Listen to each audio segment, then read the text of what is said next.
Pessoal, não fiquei com dó não, viu? Não sei se vocês já viram o Nicolas Ferreira chorando hoje na live, desesperado, falando que a situação tá difícil demais, a perseguição contra os patriotas e tal. Vou colocar aqui pra vocês. Meu irmão, eu sou igual um cachorro louco.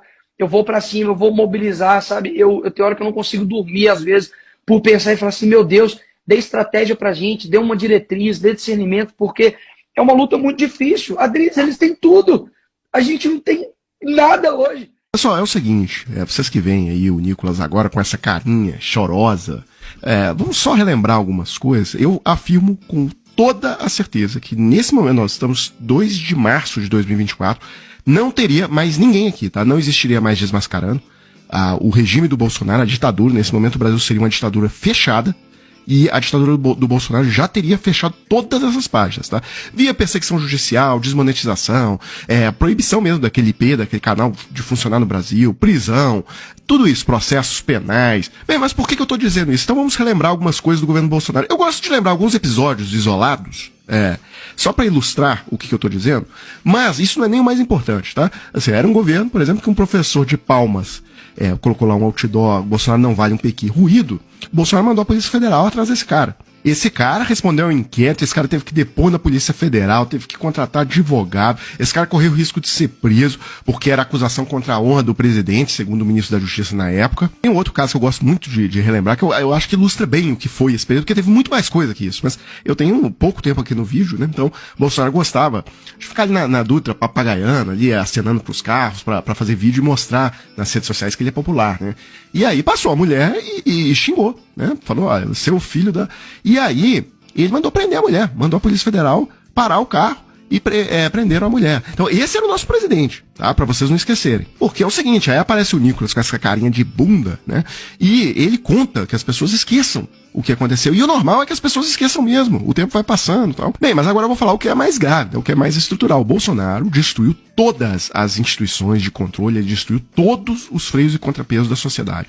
Vocês lembram? Qualquer delegado que fez operações que prejudicavam ali o governo, ele sumiu com os caras, ele acabou com tirou o delegado Saraiva de superintendente da PF no Amazonas, jogou numa mesa vazia lá em Juiz de Fora, interior de Minas Gerais. Aquele cara do delegado do Milton Ribeiro, também, do caso do ministro da Educação dele, de corrupção, também foi afastado. Foram 18 delegados, todo mundo. Então, é o seguinte, em 2024, já não havia mais nenhum louco na Polícia Federal que ia destruir a própria carreira para, enfim, fazer uma investigação de corrupção dos bolsonaristas ali no governo. Acabou, tá? E aí a verdade é o seguinte, só sobravam 2 instituições no país de pé ainda, que o Bolsonaro não tinha conseguido solapar. Supremo Tribunal Federal, né, e o Poder Judiciário, de maneira geral, e a imprensa. Mas aí, pessoal, a joia da coroa da imprensa era a Globo, porque a Globo fura a bolha, ela não fica só, não é uma bolha de esquerda na internet que atinge um número limitado de pessoas, não. A Globo, ela atinge a massa brasileira, enfim. E aí o Bolsonaro, durante o governo dele, colocou em marcha um projeto para destruir os dois, tá? Sobre o STF eu vou falar daqui a pouco, mas sobre a Globo, né, porque a gente lembra muito pouco dessa parte. Ele, primeira coisa, agiu para tirar a Libertadores, que era o principal atrativo esportivo ali da Globo, e conseguiu, tá? Ele turbinou, ele injetou dinheiro no caixa do SBT, e o SBT, na concorrência lá no leilão, conseguiu, com esse dinheiro, dar uma oferta maior que a Globo, levou a Libertadores. Durante o governo Bolsonaro, a Libertadores foi do SBT. Ele usou essa estratégia em várias outras frentes, então, por exemplo, ele injetava dinheiro no caixa da Record, outra concorrente, comprando ali novelas bíblicas para passar na TV estatal, TV Brasil, né? Pagava quantias vultosas para Record.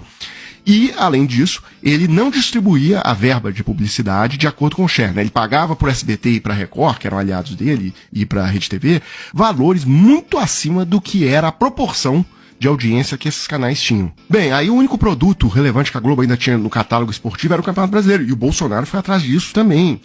Aí editou uma medida provisória para inverter uma regra que já tinha há 50 anos, né, de que o jogo era do mandante, o contrato de transmissão, e aí ele bagunçou isso tudo para bagunçar os contratos lá da Globo. Bem, aí depois ele fez outra medida provisória, porque empresas grandes têm que publicar seus balanços em jornais de grande circulação, e aí tem um jornal de economia da Globo, o Valor Econômico, que recebe grande parte dessas publicações. Aí ele fez uma medida provisória e ainda citou lá no cercadinho que o objetivo dele era reduzir a arrecadação do Grupo Globo, né, por meio do do jornal Valor Econômico. E só tem muito mais coisa, né, mas o vídeo já tá ficando longo, mas autuou todo mundo que trabalhava lá na Globo, a questão de que eles recebem e pagam imposto como todo mundo PJ, né? O William Bonner é PJ, Renata Vasconcelos é PJ, todo mundo é PJ.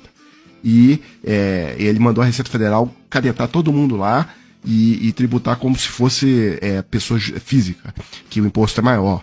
Só que aí na reportagem que diz, olha, a Record e a SBT também sempre pagaram todo mundo como PJ e não receberam autuação. Então por aí vai, né? Aí vendo que a Globo continuava fazendo críticas e tal, ele começou com o negócio de não renovar a concessão da Globo, né, que expirou em 2022, e já no final, ali em setembro, já tinha notícias de que ele já estava completamente decidido que ele não iria renovar caso ele ganhasse a eleição. É um desgaste para todo mundo da minha família, todo mundo é suspeito da minha família. Eles querem prender um filho meu. Quando prender um filho meu, vão estar satisfeitos. Quem sabe agora ele capture, venha conversar conosco. Não vou conversar com você na TV Globo.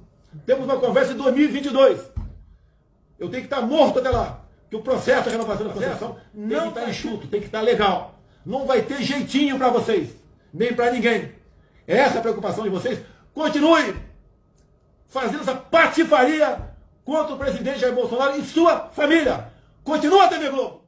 Bem, e aí só pra gente fechar aquela carinha de bunda do Nicolas, né, chorando ali por democracia e tal, e aí eu tava falando da democracia do presidente dele, né, aí ele no final do mandato disse que o projeto que aumenta o número de ministros do STF já estava na gaveta, tá numa entrevista pra Veja, e que isso ia ser apresentado em 2023, ou seja, vocês lembram que eu falei que o Bolsonaro quebrou a espinha vertebral de todas as instituições do Brasil, que só sobraram duas, quem era? A imprensa, ali majoritariamente a questão da Globo, e ele já estava tratando de quebrar a Globo, e a outra espinha era o STF.